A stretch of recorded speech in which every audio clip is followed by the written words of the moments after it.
Hi cine lovers, welcome back to our channel cinema world. ఈరోజు మనం review అవ్వబోయే movie పేరు Roshan and Aishwarya Rajan నటించిన champion movie. ఈ మూవీ మీద నా ఒపీనియన్ చెప్పాలి అంటే నాకైతే ఈ మూవీ డీసెంట్ వాచ్ అనిపించింది.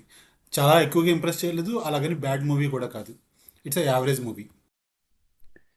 ఇంకా ఈ మూవీ ఇన్డెప్త్ రివ్యూలోకి వెళ్లే ముందు మన ఛానల్ని మీరు ఇంకా సబ్స్క్రైబ్ చేసుకోకపోతే తప్పకుండా సినిమా వరల్డ్ ఛానల్ని సబ్స్క్రైబ్ చేసుకోండి. అండ్ ఈ వీడియో కంప్లీట్ అయిన తర్వాత ఈ వీడియో మీకు నచ్చినట్టయితే తప్పకుండా ఈ వీడియోని లైక్ చేసి షేర్ చేయండి.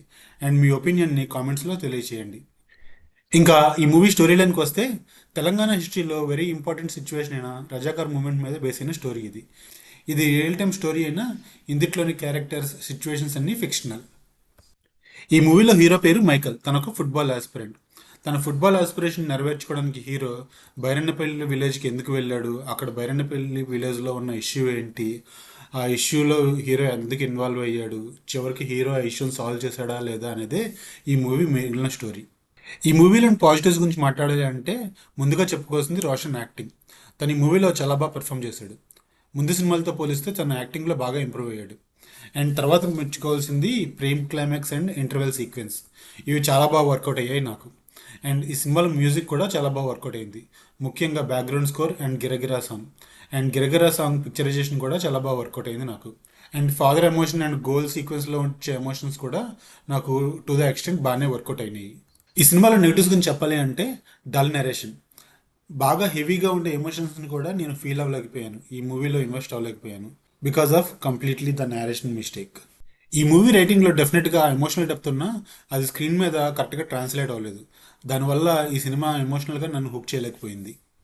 నన్ను లెట్ డౌన్ చేసిన ఇంకొక ఇష్యూ ఏంటి అంటే ఈ సినిమాలో యూజ్ చేసిన గ్రాఫిక్స్ ఆర్ సిజిఐ కంప్లీట్గా వర్కౌట్ అవ్వలేదు. కంప్లీట్గా అది మనకి ఆర్టిఫిషియల్గా అనిపిస్తుంది ఈ మూవీలో. ఈ మూవీకి రైటర్ డైరెక్టర్ ప్రదీప్ అద్వైతం. తను స్క్రీన్ ప్లే అండ్ డైలాగ్స్ కూడా ఇచ్చాడు ఈ మూవీకి. రైటర్గా తను సక్సెస్ అయినా డైరెక్టర్గా నాకు ఎందుకు అంత సక్సెస్ అయినట్టు అనిపించలేదు because of poor screen play. Screen play మీద ఇంకొంచెం బాగా వర్కౌట్ చేయాల్సింది ఆయన. నాకైతే మాత్రం కొంచెం డల్ అనిపించింది నేరేషన్. ఈ మూవీకి మ్యూజిక్ డైరెక్టర్ వచ్చి మిక్కీజే మేయర్. ఈ మూవీకి బ్యాక్గ్రౌండ్ స్కోర్ చాలా plus point. And Giragira song కూడా చాలా బాగా వర్కౌట్ అయింది. స్క్రీన్ మీద కూడా బాగా ట్రాన్స్లేట్ అయింది విజువల్స్తో. తర్వాత మెచ్చుకోవాల్సింది ప్రొడక్షన్ డిజైన్ అండ్ డిఓపిని. ఇది 1948లో జరుగుతున్న స్టోరీ లైన్ అవడం వల్ల అప్పట్లో ఉండే సిచ్యువేషన్స్ని, గ్రామీణ వాతావరణాన్ని స్క్రీన్ మీద బాగా రిప్రజెంట్ చేశారు డిఓపి. అండ్ ప్రొడక్షన్ వాల్యూస్ కూడా ఆ టైంని బాగా స్క్రీన్ మీద క్యాప్చర్ చేయడానికి యూజ్ అయ్యాయి. మీరు రియల్ ఇన్సిడెంట్స్ మీద బేస్ అయిన రజాకార్ మూమెంట్ మీద బేస్ అయిన ఒక మూవీని చూద్దాము అనుకుంటే కనుక తప్పకుండా ఈ మూవీ మీద ఒక లుక్ వేయండి.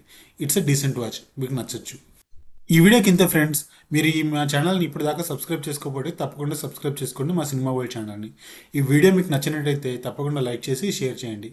మీరు ఈ మూవీని ఆల్రెడీ చూసి ఉంటే ఈ మూవీ మీద మీ ఒపీనియన్ని ఈ వీడియో కామెంట్స్లో తప్పకుండా మాకు తెలియజేయండి. Thanks for watching this video. Bye bye.